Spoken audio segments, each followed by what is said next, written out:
Can you hear them? Just slightly. Okay, we're live.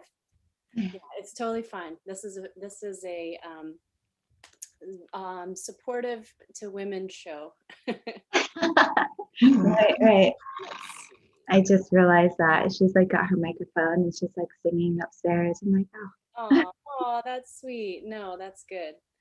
So, for anyone joining us, here we are, Goddess Vibrations, the Spiritual Sexual Empowerment Show. I have Chamica Nicole here, and she has been on my YouTube channel before. So, if you've checked out the YouTube channel, you've seen her, and we had a really powerful conversation last time we met, which is a while ago now.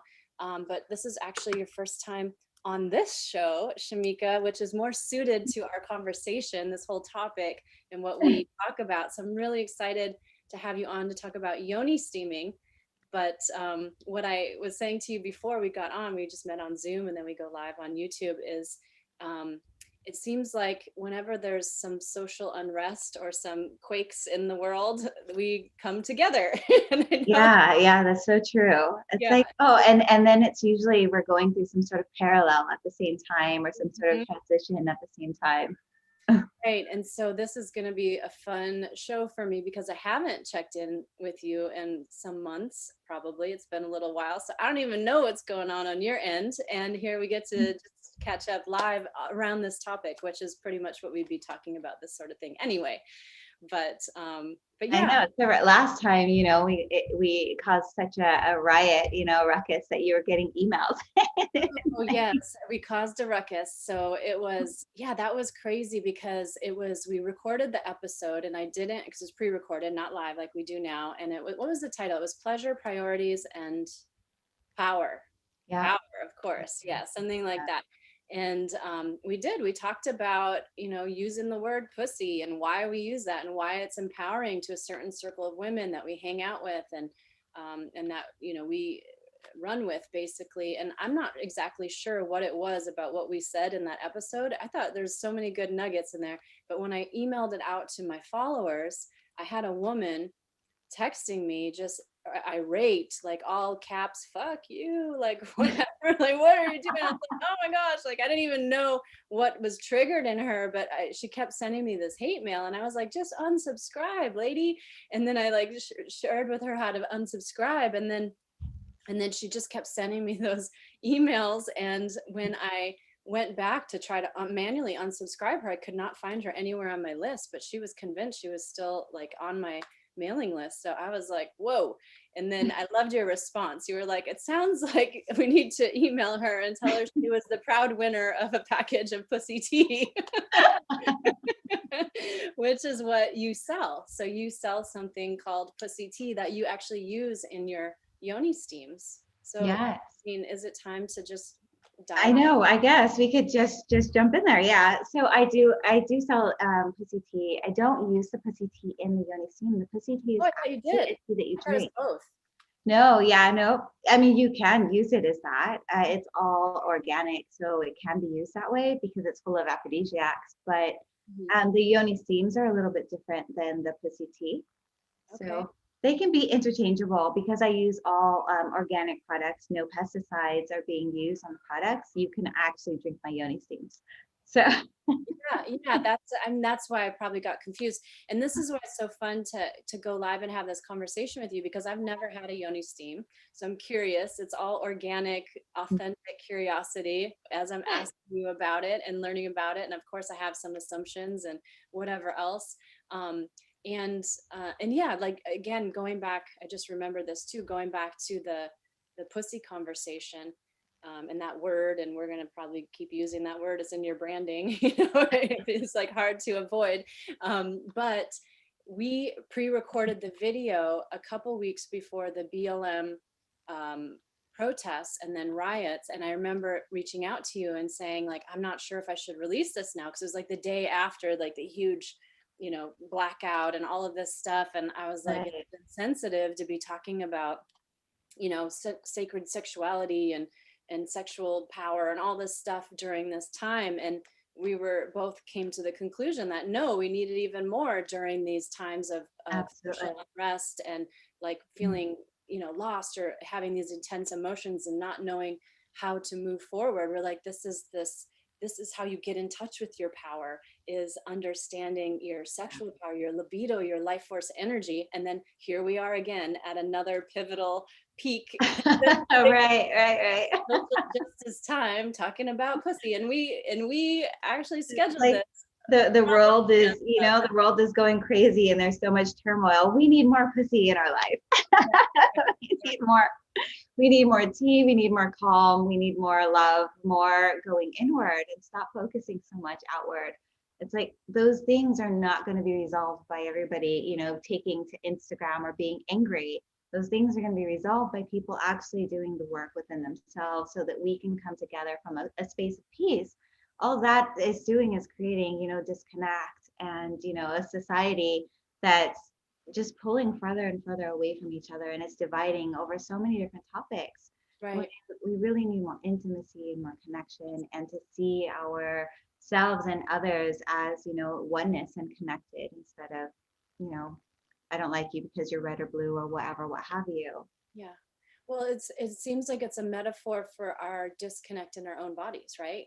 It's Yeah. like, it's like how much if you do really want to embody these tantra philosophies or this oneness philosophy, how are you embodying it socially? How are you embodying it in your own body? Like, is it just, um, you know, you're focused on an orgasm rather than that full pleasurable experience of being in this human body? And it's not about, like, when we say pussy, it's not about the way that it's used in movies or media about like Right. Absolutely not. it's Yeah. not at all that. It's No, more just honoring the erotic female anatomy and the beauty that it is as a portal for life and this portal of your power, really. yeah, and really being connected, because it's our intuition as well.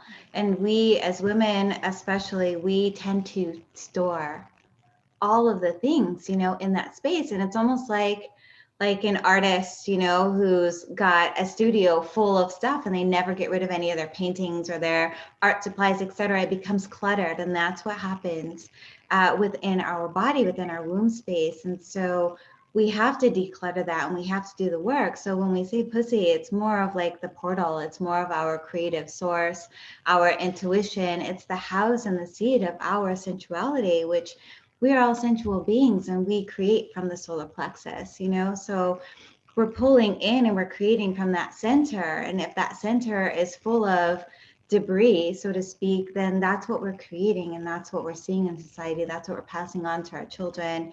That's what our partners are placing into that space. It's such an important space to do the work in, and I don't think that a lot of people think about that. Mhm. It's like even Yoni Steam, it can be a physical practice, but beyond that is spiritual, mental, and emotional practice as well.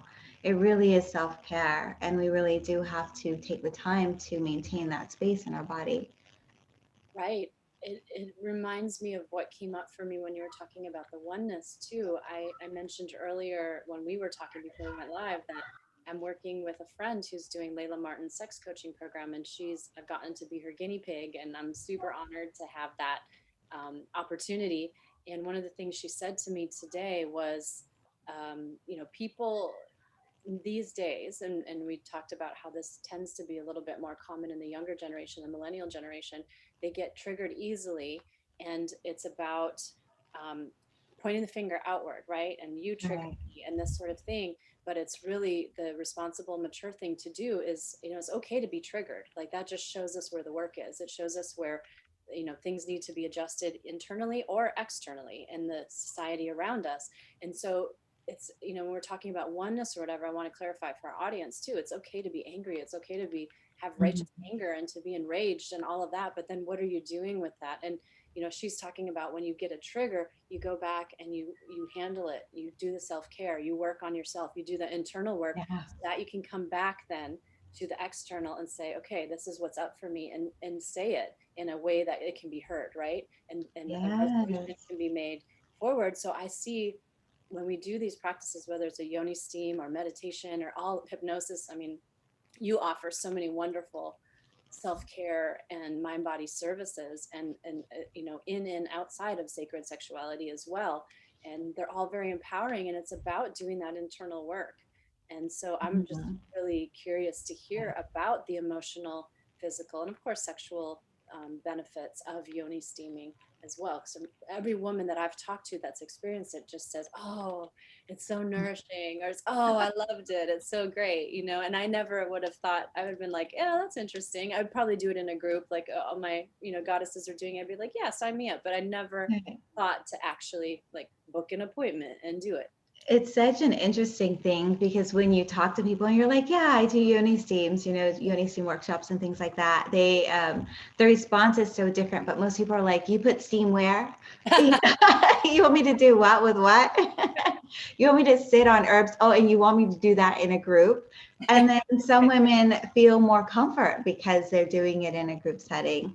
So it's really, really different and interesting when you have that. But then I get these messages in my inbox, like, I really want to know more, So there's a lot of people that are curious, but they're kind of put off at the idea of squatting over a bowl of hot steam, but it really is. It's so warm and nourishing and relaxing. It feels so good just being in that space. And I always make it a ritual. And I always like tell my clients, like, make it be a ritual. Fix your tea and meditate and, listen to your mantras or whatever your thing is. I've got hair in my lashes. But like just really love on yourself and really make it be like a whole complete package of, this is my time to like work on my womb and heal myself and really make this be a special time for me. And there's herbs for antifungal and antibiotics. There's nerves for like tightening and toning, and there's emotional herbs that help you, feel mellow. There's so many different herbs for so many different things, and you can blend them in so many different ways. And if I had to give like any advice to anybody, it would be there's always these. My dog is whimpering. I know you got the whole fam over there, so I know. I apologize, anybody listening to this. I do. I forgot to put the dog up before we started, so she's like whimpering right now. Is just being mindful of where you get your herbs, because I know Etsy and the internet, you can buy herbs for like $3, $5 a yoni steam, but there's a lot of pesticides in a lot of the herbs that you're buying, and you're using it on such an important part of your body that the last thing you want to do is buy something just because it was cheap, and and not really know that it was wild crafted or organic. yeah, it's the same reason why, I in my business I sell pharmaceutical grade supplements, because you can't use cheap supplements. If you're doing something for health purposes, you need the good stuff. You can't just get the stuff Yeah. that doesn't have the That's power that's or definitely not a place to skimp. so I mean, so you facilitate this in groups and with individuals, and I remember you telling me a while back that it was so wonderful for some of the women that you were offering it also for men. Men were wanting to do this as well. Yeah. So I wanted to put that out there for anybody watching. And then also, when you are squatting, so you're like kind of squatting over a bowl for amount of time, I imagine maybe like 15 minutes or something like that until the So water. you can do it anywhere from 5 to 20. You don't want to go any longer than 20. You don't want to like overwork the uterus. Okay. A lot of women use it for like menstrual cramps and things like that. So what it's doing is it's like actually softening the endometrium so that the next time you have your cycle over time, it flows a lot smoother. You don't have cramps. Wow. So Okay. you want to be mindful. I would not recommend over 20 minutes. Okay. So I was thinking it was more like opening up the pores and letting the herbs come Yeah. into the skin. My Yeah. heritage is Finnish, so we invented the sauna, so that's a big thing, the sweating and detoxing. And then when I was Hmm. in Tulum, I did a Temazcal ceremony, which is like the Native American sweat lodge, which is, Oh, you know, nice. ancient sauna, but they bring in herbs like fresh flowers and fresh Mhm. herbs, and they put it in the water, and then You they had a full body steam. yeah, it was a full body state. My yoni was there too, yeah, it was my full I'm body. glad you brought that with you. I know, I'm so glad. And actually, it was so nourishing, and it healed my. I had a rash on my torso from like mold, from having like breathing in mold in my house, and there was tinea versicolor, it was like spots. And my intention going into that Temazcal ceremony was to heal that, and sure enough, it was the front side was totally healed within a couple days, and now the back side of my torso, it's like back to normal. So it's pretty Yeah. crazy that one little, like you said, ritual, ceremonial, we're stating intentions, the herbs, the steam, the chanting, the singing, all of the stuff that goes into it. So I can, that makes it so much more powerful than just squatting over a bowl. But yet even that, if you just did that, I imagine is really, really powerful. So you're saying it softens the not Endometriosis. endometriosis. And Yeah, but exactly what you said is how it works, Mhm. because the vulva is porous. And so when the steam hits, the vulva opens and then the pores absorb the medicinal herbs, which the oils that are mixed with the water. So you had that concept completely right, but also how what it's doing once the steam goes up is it's softening, and then we start to shed that lining, during our cycle, and it just makes it easier if you experience like menstrual cramps. So that was just one of the ways that that they work. But I know I absolutely like love plant medicine, and just like working with herbs. And now you just gave me a whole nother thought of like, wow, like doing the whole full body. I don't ever do full body detox. I've been staying away from Sweat Lodge because when I looked at one, I think they make you stay in there for like 7 hours. oh, wow. Okay, no, this one in Tulum was only like maybe an hour, and I loved it. Oh, Like, an hour I can do. An hour I can do. The ones here in Sedona, it's like 7 hours. oh wow. I'm like, no, that's a bit too much. That's, I mean, that if you're sweating that whole time, that's pretty intense. Yeah, so each person, it really is a ceremony. Everybody shares. And so you stay until the last person purges and shares what they need to share. So if it takes 7 hours, then that's how long you're in there. And it's a bit too intense for me. I'm not quite there yet. Maybe I'll go to Tulum and start with an hour. Yeah, start with the Chamica. That was probably one of the highlights of my trip. I just loved it. It was so nourishing. And then after you come out, you get the cold shower, like rain shower that to rinse off, and then it was Okay. afterwards we had some like a light dinner, and it was just everybody felt so like open and refreshed, and it was really, really beautiful. Well, see, since you've experienced that, maybe we can get you to steam. Yeah. Oh, I'm in. I just need to know how to do it. So, I mean, how does one start? Okay, so I mean, obviously finding What I a, do. a great herb, an herbal blend. And there's like general healing blends, or you can have a custom blend made, or there's so many blends that you can buy, or I make custom blends. Mhm. So starting with a good herb would be the first place. And then the second is if you're able to like squat or kneel, then you can do that with just using a ceramic bowl, or some people use a glass bowl. I would say don't use any metal just because it's going to conduct heat.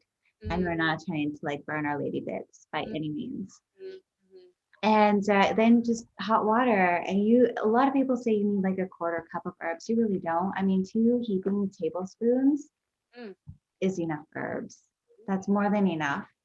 And then you're just gonna squat. You can prop yourself up. You can take like get on your knees and place the bowl under, wear a long skirt, drape it over. If you have a yoni stool, then that works too. Some women use like the sitz bath and they'll put it in the toilet. I'm not a fan of sitting on the toilet and About steam. this probably, right? It's like, It just, I don't know. I just can't get with it. I mean, it works for some people. Maybe that's their sanctuary. For me personally, mhm. it's not. I usually just get on the floor in my room, and I lay out my yoga mat and I just prop up the pillows, and I'll just kind of kneel and put some blankets up under and wrap a towel around. It's real simple. Mhm. It's real simple, but they've got seats and stools that you can sit on now if you don't want to do all the squatting stuff. There's a whole market around this. Well, and I imagine the squatting is it also has benefits for all of your muscles. You're like, It's a hip opener. It's a nice hip opener. So if it's available, and I always think about, what did people do before they had yoni stools? Because steaming is such an ancient thing. It's not new by any means. And it's just now becoming more popular and trendy. And so more people are starting to take notice. But it's been around for a very long time. And so they didn't have stools.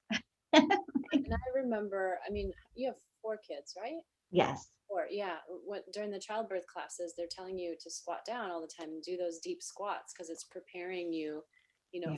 for birth, and it's toning your those muscles. And so Hmm. I didn't realize that until I took that class. So now I'm like taking out the trash and like a deep squat. I'm getting down. Everything, like if you have to pick something up off the floor, do the big, the malasana, like the deep squat. And so I try to Right. remember to still do that just to keep everything nice and toned and whatever else. But I mean, I have a friend too that I was going to do a retreat with before COVID hit and we had to cancel it, but she's a Pilates instructor, and so she does a lot with the pelvic floor, and she's like, it's amazing how we let our pelvic floor get weak and how much that contributes to vaginal dryness and not being Mhm. like lubricated and not having, the strong enough muscles for orgasm, let alone holding in pee. After you've had several children, it's like those muscles have to Right. heal and they have to go back. And sometimes they don't fully heal unless you're bringing your attention to it. That's so true. I think that's where a good yoni steam, because there's steams for blends for just tightening and toning to prevent that. But then also like yoni eggs. Yoni eggs, they work in so many different ways, but just really like tightening and toning. We don't realize how much we use that. We don't realize how much that part of our body is actually should be engaged, right? If we haven't like actually connected to it, it's usually disengaged. But how good our body can feel. I have had women message me and say that they experience like vaginal dryness to the point to where it hurts all day long and they're angry and they're frustrated. And it's like, you have no idea what anybody is experiencing on at any given moment. But can you imagine like that thought of your yoni hurting so much that you're just irritated? It's like when our gut biome is off and you're just irritated. It's crazy. It's crazy. But if it were a man and they said that they were irritated because their penis was off, there'd be a pill for that. Clinic somewhere, like they're popping up in every country. That's the thing. So my friend that's doing the sex coaching program too, she told me about this book she's reading that's really amazing. It was this male actually gynecologist that's been writing about female anatomy and trying to let women know that their bodies have just not been studied enough. And actually 300 years ago, I think it was in Italy, they discovered the female prostate and the fact that women have a prostate, which is how squirting happens because the fluid builds up in that female prostate and expels, but nobody listened to him. And so we knew that, but then we still think it's pee. People are like, oh, it's just pee. It's just pee. But there's actually, she said, I think it was 38 different bulbs of that fill up with fluid in that Mhm. area, and it's wrapped around the urethra. So she said sometimes, especially if you're closer to your menstrual cycle, you can actually get a little bit of urine in there, which is what probably throws people off because there can be a tinge of, urine smell, Right. not. But it's crazy how we don't listen to women's experiences and what they're experiencing when she's Yeah. saying this is not pee. Like I know what it feels like to pee, and this is not pee. And Right. but we're so used to not, we don't know, he's saying we don't know anything about the women's body because most of research and most medical research is done on men and then they adapt it to women, and we're just so very different biologically, with their different parts and whatnot, that we can't do that. True. But what is it? Only maybe I think 12 years now, maybe not even that long, where they just discovered that the clitoris is a whole entire piece and not just the outward, but It's only been that eight it's years yeah. Oh man, 8 years. I used to, oh my gosh. It's Oh, it's like it's no. it's crazy. It's like, okay, it was just, no, I think it's been about like 12 years. Okay. It's been about 12 years that they discovered that the clitoris was just is a huge piece and inside outside, and that the G spot is actually just the internal clitoris. Yeah.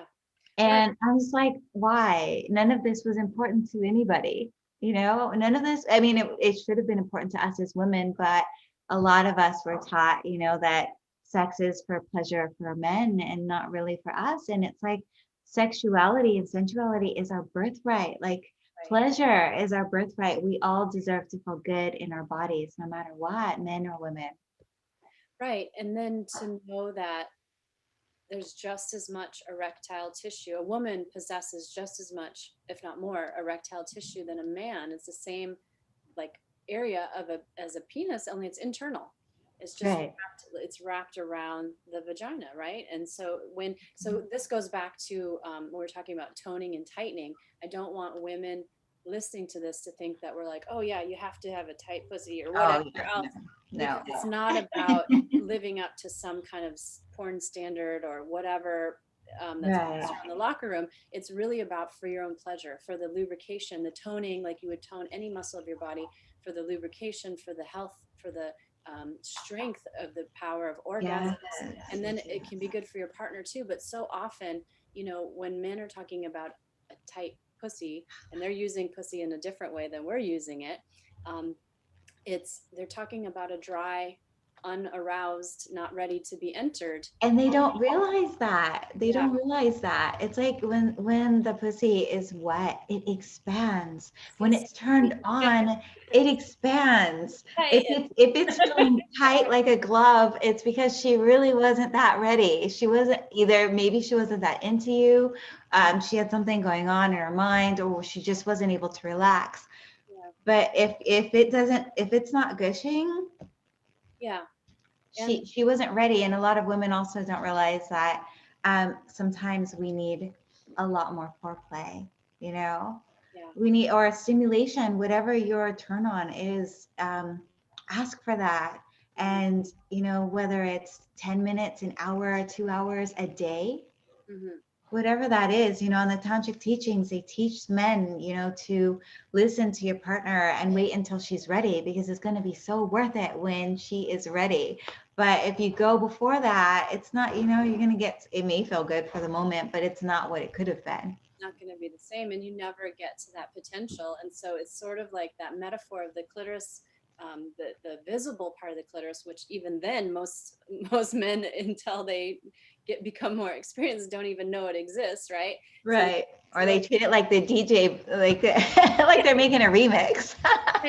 right. Or thinking that it needs like vigorous rubbing, which is the worst. Yeah, that's what I meant. Like they're mixing a beat. It's like back and forth. I'm like, what?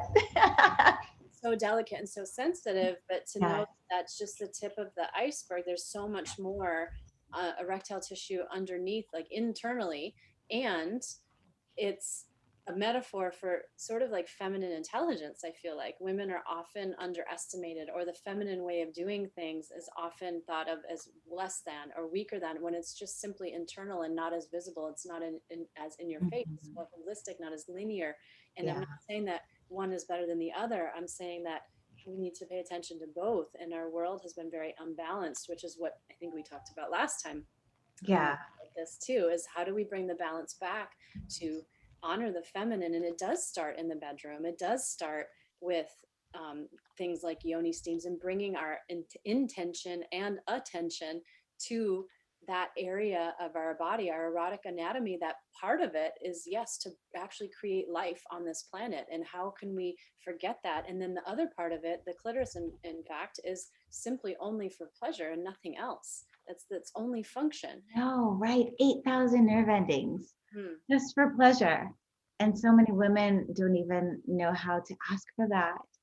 And I think that that's unfortunate, because they're missing out. Because I swear I'm so excited and love that feeling that I get when when mine is fully aroused. Yeah. Well, oh my gosh. Okay. Can I share with everyone what you said to me that had me just hollering? Like I was laughing so hard before we joined in, because Chamica's like, oh, you know how it is when you're just having really good sex and you wanted to keep going, you don't want to stop. And I was like, yeah. Like, I know. And she's like, yeah, I had that with myself.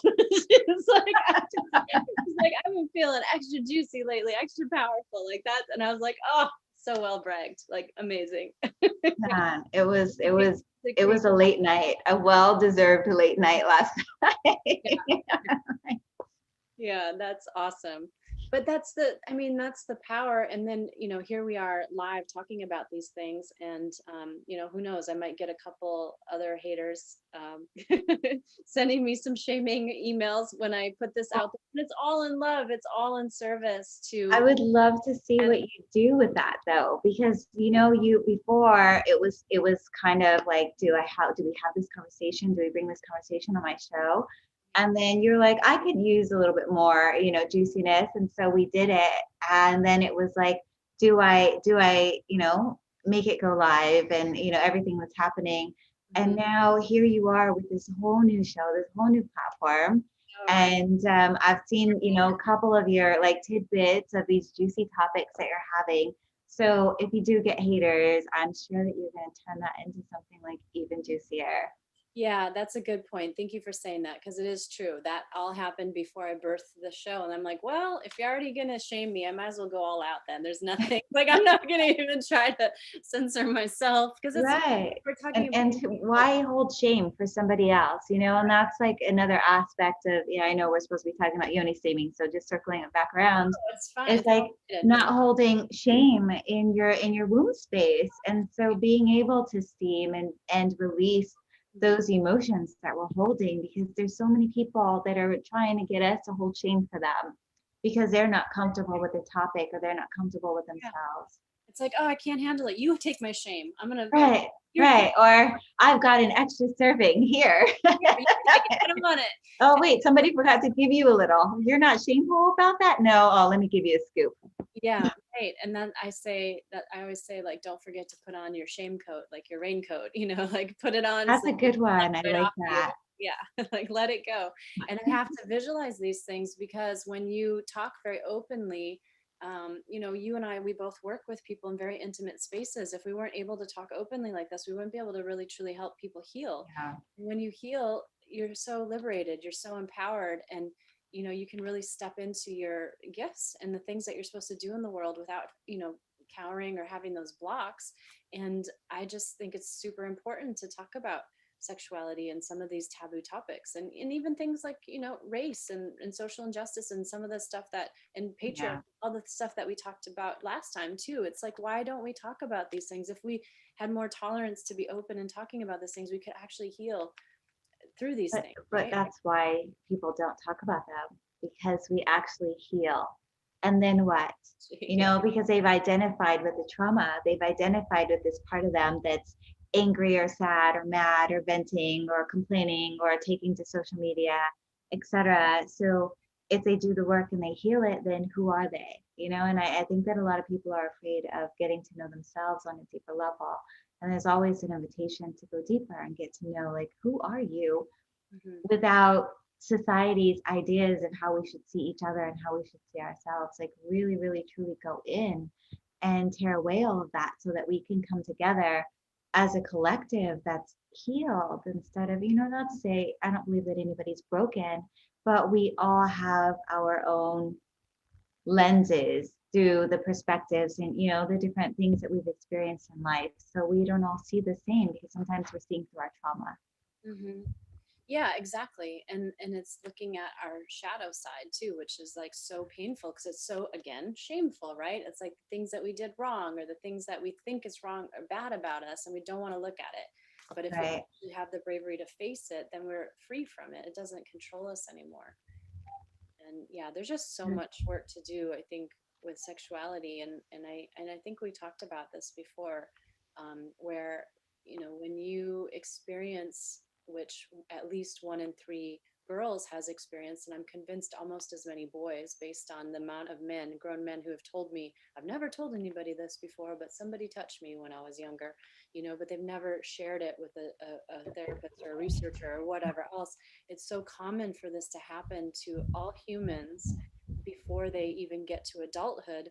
Yes. It's repressed. And so, but if you have the bravery to go start talking about this and get the healing done, so if you were one of those who was touched on or was molested or whatever, you get to enter into that healing space that everybody needs sooner than later, and then you get to be liberated sooner than later. And Mhm. so again, it's no shame even for those people who are survivors of that, because you just started the early bird program. That everybody Lucky you, we got it out of the way. out of the way. And that's the way that I see it. You know, I have my own sexual trauma, but I feel healed. I feel very healed from that. And people see me as a very sexually open and sexually liberated woman. And I'm like, it's no coincidence, you know, like I Mhm. started early with doing that healing and being okay with normal human sexuality because I had to find out what was normal and try to, Right. you know, Yeah, and it really is a lifestyle though. And I don't think that people realize like healing it's not linear. It really is a lifestyle. Like it really is each day you're discovering something new about yourself. You know, like what you said earlier about when you get triggered and not outwardly projecting, oh, this person did this and so I'm triggered, but okay, I was just triggered right now. Why was I triggered? Why does this bother me? What happens? You know, where did this come from? And really sitting with that. And it can be uncomfortable sometimes to sit with your shadows and to sit with your feelings and emotions and realize that you sometimes are the source of your own discomfort. hmm And if it is that you sit with yourself and you realize that it is the other person, then you can, you know, adjust accordingly. But at least you let go of that part of yourself that was attracting and in alignment with that particular friend, partner, you know, lover, whatever. And I think more often than not, it's a little bit of both, right? Like somebody does something that maybe could be slightly insensitive, or this was a Yes. like they happen to Yeah. be in the role and recreating a dynamic for you. And it's like, oh, ouch, this trigger. I recently had this happen to me. And I was like, oh, like I didn't even know this trigger was still here. I'm like, oh, my heart's beating fast. Like, oh no, oh no.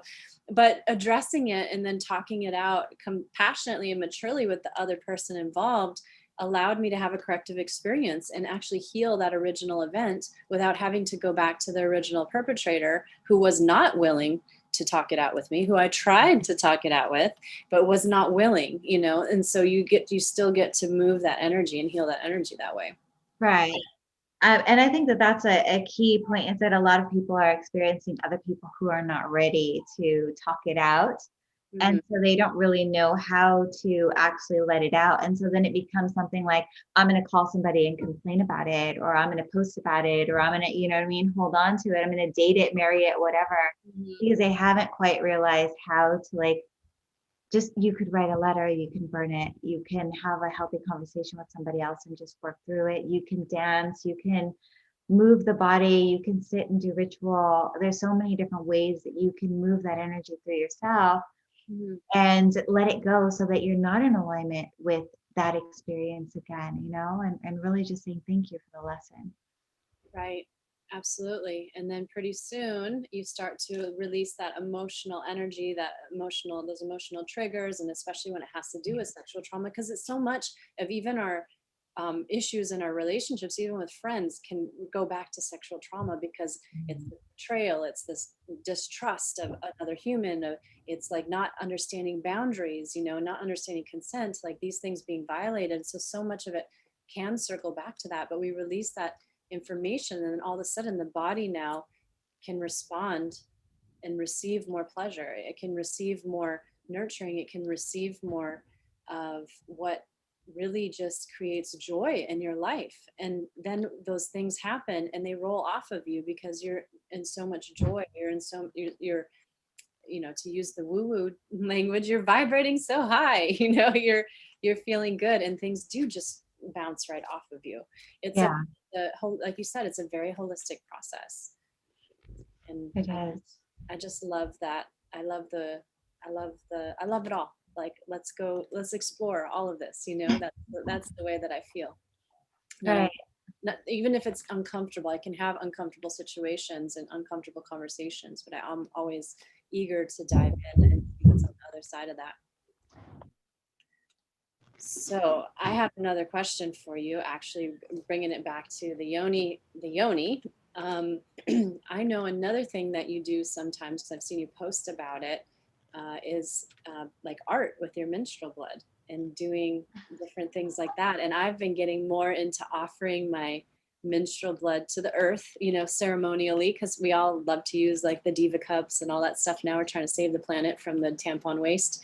And so I'll offer my blood back to the earth sometimes with an intention or just gratitude. Like, thank you, Mother Earth, for, providing, and here's my offering back to you, and I will continue to receive and give, sort of thing. And I'm curious as to what's going on for you intentionally when you're actually creating art, because that's intriguing to me. So the picture that I actually shared on Instagram wasn't actually menstrual blood. It was hibiscus, although I do art with it. We actually were using hibiscus that day because we were doing ritual for the my wellness center, and so we put yoni artwork. I put prints of my yoni on the walls in my center, in my womb room, under the paint. So that's what that was. But what drew me, there's a lady on Instagram, and she's gotten really popular for like doing this like yoni paintings and things like that. And I didn't quite get it. I didn't understand it at first. I mean, I've always been like in love with my cycle and appreciative of it. Same thing like you, I give it back to the earth. I actually pour it into my plants, which is probably why they're so beautiful. Like, Iron. and same thing after I yoni steam, I always give the herbs back to the earth. But I went through an experience where I was like working out a lot and not really eating properly and all of these things. And my cycle was so irregular that I didn't have it for months. And I was so bothered by not having it. And then all of a sudden one day it came back. And I never understood that like love of like, I was so excited about it that I just wanted to touch it. I just wanted, like, I put it on the altar in my room. I was just like, I'm so grateful that this is back. And I had a totally different experience with it. And so then it became a thing. I remember telling my friend, I'm like, I just want to like put my hands in it. And this is the weirdest thing. I was like, I don't know what I'm going through right now, but this is just how I feel. Like, I just want to touch it. I just want to make something with it and do beautiful things with it. And so I started taking a brush and painting with it, and I now understand why. And I'll have to send you her page once I remember what her name is. But now I know why she is doing it. It's super therapeutic. It feels like such a beautiful thing, especially knowing how much healing minerals and vitamins and nutrients is actually in our cycle blood. And really, when I was younger, there was like this whole embarrassment around having your cycle. So I feel like it's kind of just the opposite of coming into and embracing it in a totally different way. Yeah, because we grew up being shamed if you happen to leak through your clothes, which even as a 40-something-year-old woman, that still happens to me. I'm like, how can I have not figured this out yet? Like, to still have leaks sometimes.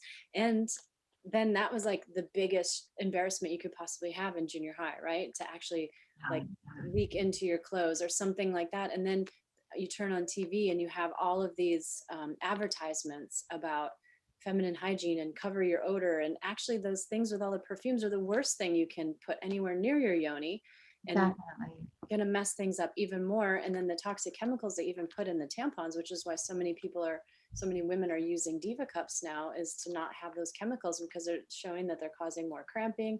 And for me, I was such a late bloomer that by the time I think I was the last girl in my class to get my period. And so by the time I finally did, I was like, yes, I'm normal, like, yay. So for me, I was so lucky. It started off as a celebration. And even to this day, I have the easiest periods. I brag, like, no cramps, hardly ever. Like, I used to get PMS when I was younger. I used to get a little nauseous the day before, or maybe like a little depressed. And sometimes that can still happen. But other than that, it's a breeze. And I'm always like, yay, and it just, and then also being younger, I was on Depo-Provera for a while, the injection as birth control. And I didn't menstruate for about a year. I'd only have like maybe one cycle a year. And I know that what you're talking about, like, whoa, I feel like kind of like, I don't feel like a woman. But I don't feel like a man either. I kind of feel like, I don't know what I am. It was interesting, even while it was convenient, because being an athlete and not wanting to have to deal with like any, feminine care products or whatever else. But when I finally started menstruating again, I was just like, wow, I'm super grateful.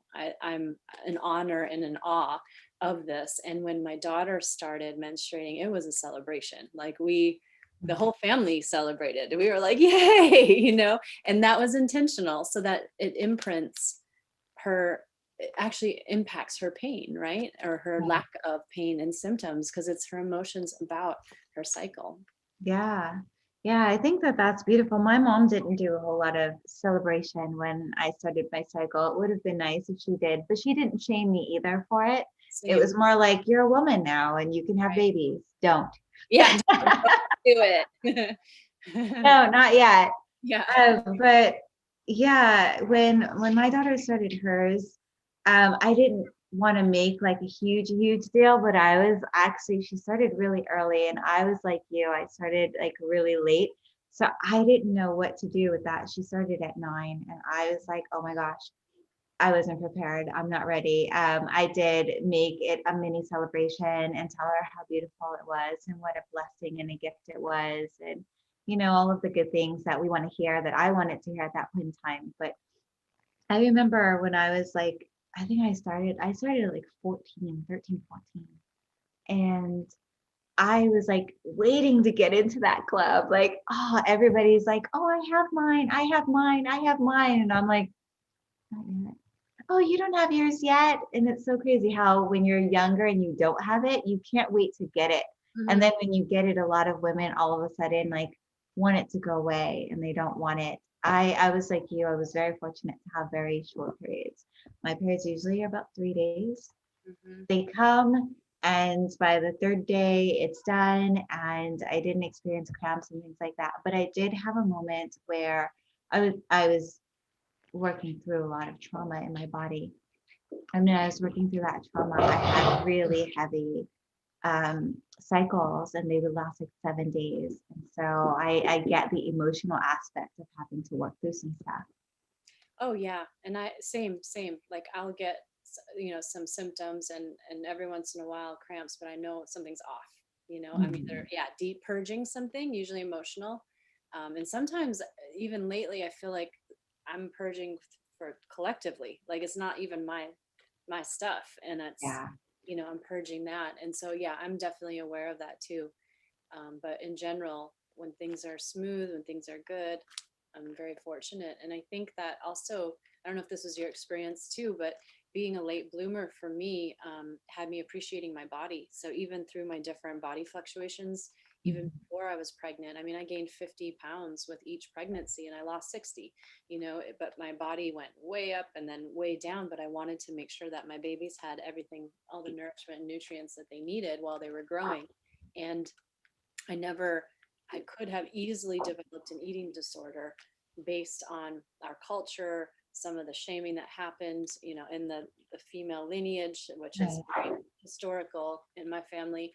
And I didn't. And I think when I think back to how did I not, I think it was sports and just this appreciation of how my body worked, and then also the late, being a late bloomer. So by the time I actually had breasts, I was like, yay, like, and I would give anything to have breasts, like I felt like I looked like a boy until I was in 8th grade. So it was, it was really important. And so even my daughter now, she's in 8th grade and she's at that point where I just really went from girl to woman, and I'm seeing her do the same thing now. And it's hard for me. She has a beautiful body and it's a woman's body, and she wants to show it off, not for anybody else, but for herself. And I get it. Like we do that too, like Right. I can buy lingerie and and even take photos, and it's not for anybody except for me. Like it's just appreciating the body. And sometimes we decide to share. I know you've shared some of your photos of your body on nude. I have as well on social media. It's just appreciating the body, and I know you and I are doing it intentionally to give other women permission, because we can handle the shaming that's going to come, right? So it's Oh, yeah, that part right there. But so I've actually even shared pictures of my daughter who is the same. She's like sharing, she's discovering and coming into herself, and she loves taking pictures of herself. And I think that people have this idea that you're doing it for attention and not realizing that we really are just making a statement and normalizing and saying, I can love my body without being sexually charged, without trying to get men's attention, without it being about a man or anybody else. Why can't it just be about myself? Why can't it be that I just appreciate the being that I have? And, you know, you mentioned about pregnancy, and that was something that I experienced the opposite. I was very, very thin in high school. And then when I was pregnant, it was my first baby. You could barely tell that I was pregnant. And people would say the rudest things like, oh, well, you're pregnant. You know, don't starve yourself because you're afraid to get big. And you're afraid to gain weight, you know, things like that. And so I overate.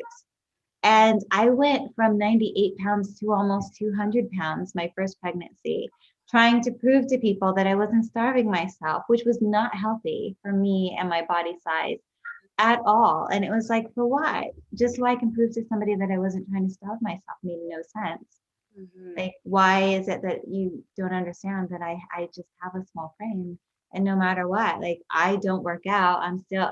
I cannot work out all day long. I can eat all day long. I'm still going to be a size 0. It doesn't matter. This is just the way my body is made. Mm-hmm. Yeah.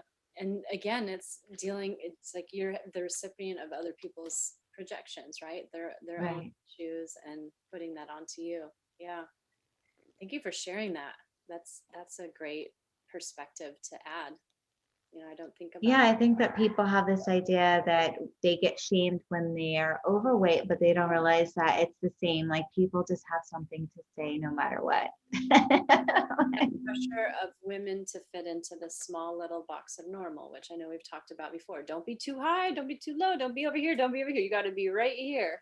Right. And it's frustrating, and that's why, you know, it's important not to shame each other. And it's like, you know, women, and I've caught myself doing it plenty of times too throughout my, you know, maturity, is like having a judgment about another woman, and then I have to check myself, like, is that just a judgment I have against myself? And usually it is, you know. And I'm like, man, I'm seeing it in somebody else, and I have to check myself. And so I'm always trying to be supportive of other women, and even if they're, you know, sloppy or doing stuff or whatever else, I see they're on their path.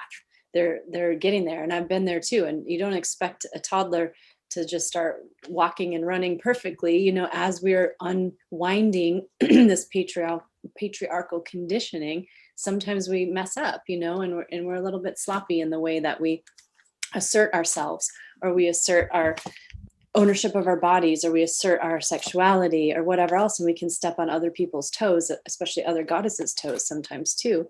Or we get a little too feisty with men and are speaking up, you know. And I would rather have my daughter be too feisty than be too quiet. So that's, you know, and she certainly is a powerful, sassy little one, especially named after a goddess. And, you know, I tell her, even the other day, she had on her little half shirt, which was like low cut. And I'm like, I don't even know where this shirt came from. I certainly didn't buy it, you know. But I'm like, oh man, I'm having a hard time, because as her mother now, I'm being protective. But I remember being about her age and purchasing this like form-fitting, you know, like 90s hip hop video, like white dress with like the bustier top, like lace up, and then tight, you know, hips. And it was probably the one time in my life that I could rock that dress and look amazing. And my mom was like, you're never wearing that. Where did that come from? And I knew I wasn't going to wear it anywhere in my small town, but I just wanted it to like celebrate my body. And so I remembered that as I'm looking at my daughter, right?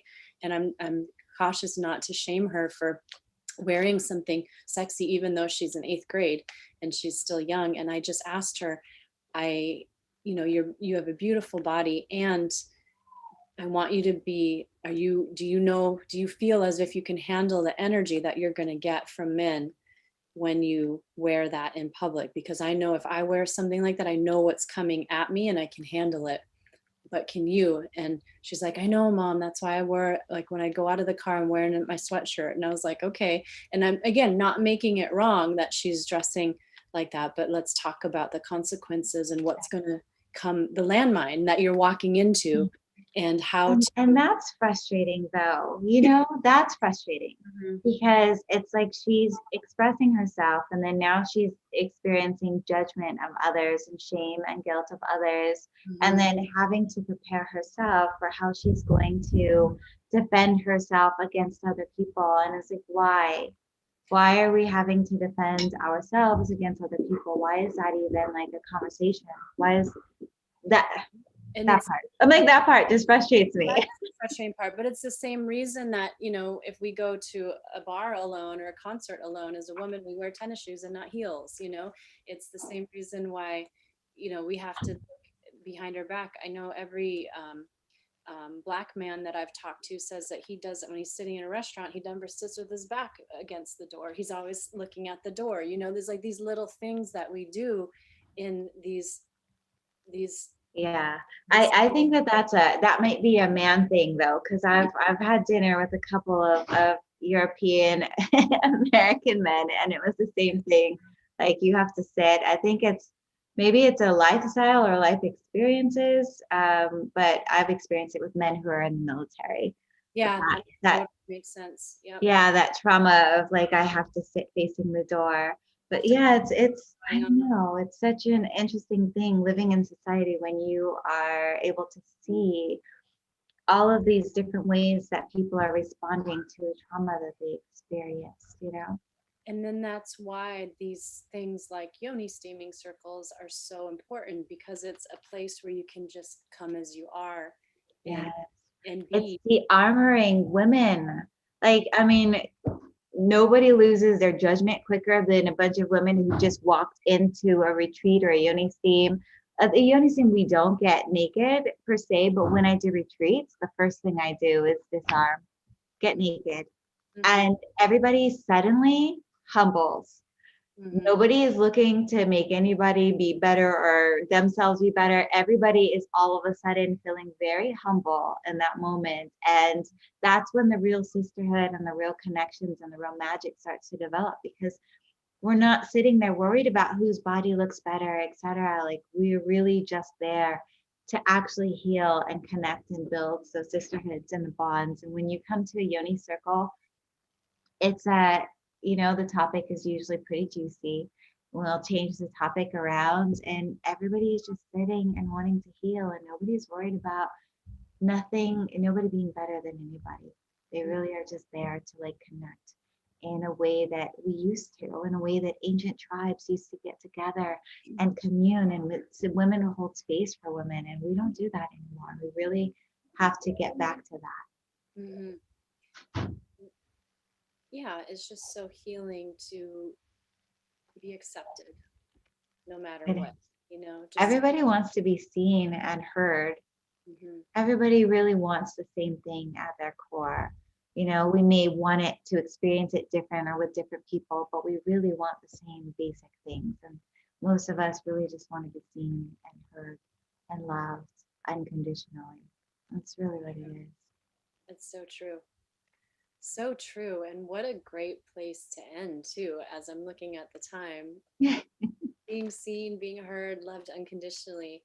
And I want to give the listeners an opportunity to know where to connect with you and what you're offering lately. I know everybody's kind of redesigning their businesses now in this new world. Yeah, I So, know. I've put some things off and started some new things. So my wellness center has been open for a month. We've just made a month. Going on its second month. So that's like exciting. That's my newest little baby. It's got most of my time. But if you're looking for pussy tea or yoni steams, you can find me at Venus Moon Creations on Etsy, or Venus Moon Creations on Instagram, as well as the Butterfly Mystic. and tell them the different benefits for, because each tea that you make has different benefits, right? Yes, yes. So the Pussy Passion has all of the teas have aphrodisiacs, and all the teas have trace minerals and nutrients that are going to help your body create more fluid, which in return also is going to make you feel juicy, Mhm. as well as the aphrodisiacs, help your libido. But the Pussy Passion is a lot of heart openers. So it's got like rose and things that are going to help bring in more passion and more love. Mhm. And then there's Pussy Potion, which for me is like my manifestation when I'm feeling like I want to create some stuff that's got like the mugwort and Oh, things like that. They're going to help get you in that manifestation mode. which one is So that? you, excuse me? Which one is that? That's the Pussy Potion. That was oh, I need to order some of that. I think I need to I, order some of that. and then there's Cosmic Pussy, which to me it's just more about connecting with the universal aspect. It actually works with your third eye or first eye, depending on your, which one you choose to call it. Mhm. So it's creating that connection so that we're sending that energy straight through. So I love that one. And then there's the original One for Pussy Tea. everybody to drink right now. I think Right. we all Right. need that. That's the The prescription. way they're spraying chemtrails, we'll just 7 billion drop like doses. pussy tea and flower essence on the whole earth. Right. Yeah, I love it. Yeah, so those are the four that I have. And then I do lots of different Yoni Steam blends from self-love to general healing blend to, fertility and cramps, etc. Mhm. Well, and we've been talking about doing a retreat together for years, so I think we should probably start redesigning that, huh? For when the world kind of I allows that to happen. Because you're in Arizona, I am, yeah. you're in Phoenix area, yeah? No, well, I'm actually in Maricopa, but I'm not too far from Phoenix. Most people are like, Maricopa, what's that? So we'll Mm, just say Phoenix. yeah. Okay. Yeah. So, and that's where your wellness center is. Yes. Hmm. Yeah. Yes, yes. I have a halotherapy Himalayan salt room they're starting construction on it tomorrow. So I'm like Mhm. excited to have that room be built out. Oh, that's super cool. Yeah, I'm definitely gonna have to take a road trip, bring some goddesses with me. Yes, but I would love to do a retreat. I Hmm. think that it's time. And if you feel like we should wait until the world opens back up, but me, I'm just like, let's put a date out there. Yeah, Like, I'm in. Let's do it. Yeah, I love that. And right now, what I'm doing, I'm just offering, my same online services. I'm doing like one-on-one consulting. I've actually had more couples contacting me lately, which is interesting. And I think it's the more I get into the sacred sexuality conversation, it's drawing people in that are looking mhm. for that. So it's very exciting for me because it is aligning with my dissertation research as well as I'm doing it. I'm actually in my dissertation right now. Um, and then obviously still doing the spiritual hypnosis. I started doing past life regression, group past life regression now. So that's been Oh, really fun. And my I body's love that. I love past life regression. I've always had so many interesting experiences with that. Have you actually had it done on you? hmm. Yeah. Yeah, that was what actually was, I think, the main trigger to my Kundalini awakening is I was going through a lot of like trauma from my divorce, and then I had a past life regression with Dr. Brian Weiss. I did a whole day-long workshop with him, and then so I had a couple of things like a regress back to the womb, and then regress back to a past life, which was actually a future life. And I was like, whoa! Saw some things that were, it's powerful. Like Right. wherever it comes from, whether you want to believe that it's an actual past life or you want to believe that it's your imagination. Either way, it doesn't matter. And that's what my professor said. Is like if it's helpful, then it's helpful. Absolutely. Absolutely. And then it's like we are pulling the words that we're speaking, we're pulling them from somewhere. Yeah. And we don't really have to hold on to, like you said, if it, the validity of it. It's Yeah. just like, okay, but did it make you feel better? Did it help? I've Yeah. been doing a lot of soul retrieval, and I just finished a soul communication class. And it's so interesting as I retrieve these different parts of myself. Hmm. Um, I'm playing out different parts of my life, like reconnecting to different parts of my life that, like different habits or foods that I ate at that point in time in my life. And it's Hmm. really, really interesting. It only lasts like a short period of time, but it just shows up. And I'm like, oh, hello, 1990. Well, okay, and then it starts to get really trippy because as I was sharing with you, I have a new partner in my life, and I I had a past life regression several years ago, and I've been remembering this past life regression recently because it's been some of the same themes. It's about being seen, and kind of like the eclipse season that we just had brought up a lot about this, and it reminded me of this past life in which I was a dancer in a tribe in Africa, and that was my job, was to like get people going and dance in the circle, and I loved it. But there was a man there who wanted me for himself but couldn't have me, so he raped and killed me. Oh, wow. That was the way that it ended. So for me, again, whether this is my imagination or it's an actual past life, this energy is with me. So I have a hard time being seen. I can be seen right here when I'm using my brain and we're being very intellectual and we're talking about these concepts. That's easy for me to do. It's comfortable. But for me to be seen dancing or doing anything creative, or God forbid you ask me to sing in public, that would probably be the most terrifying thing ever.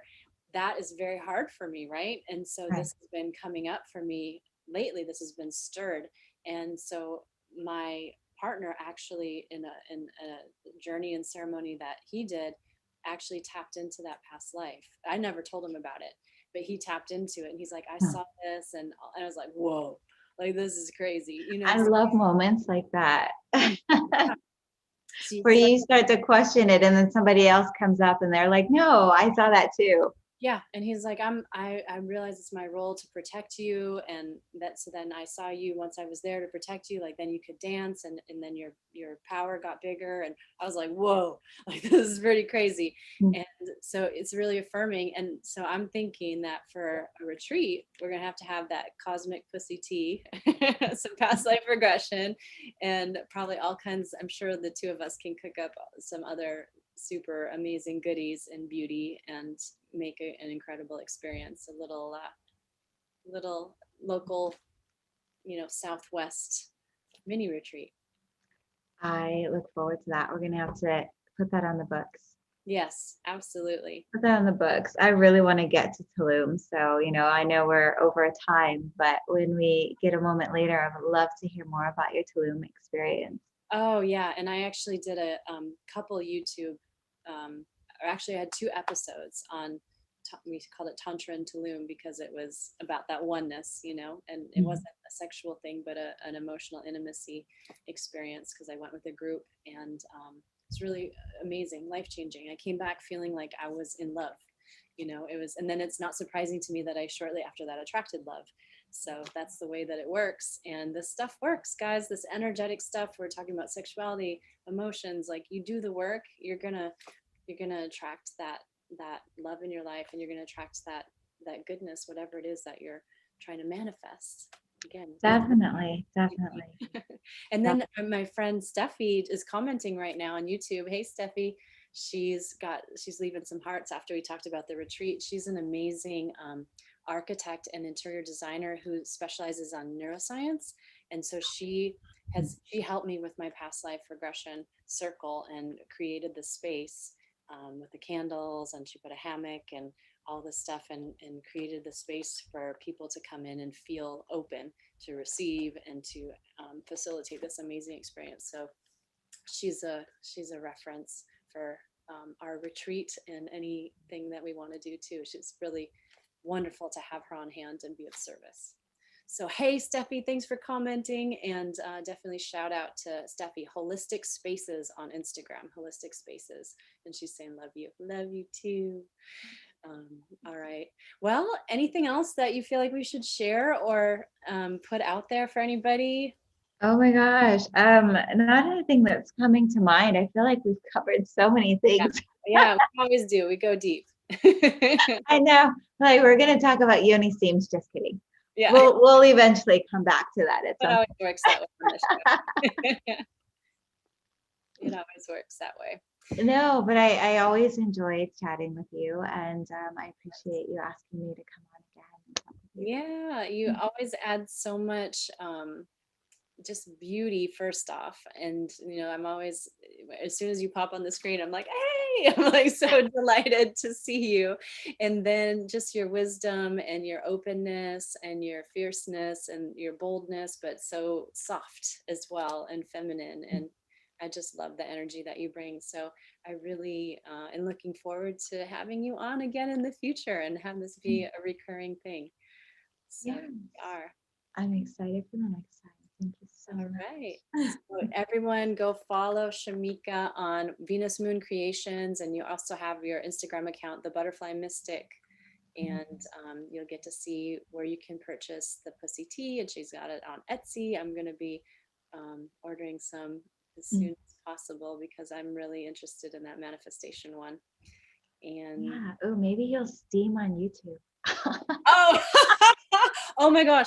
Okay, so we got it. That's a good place to end too.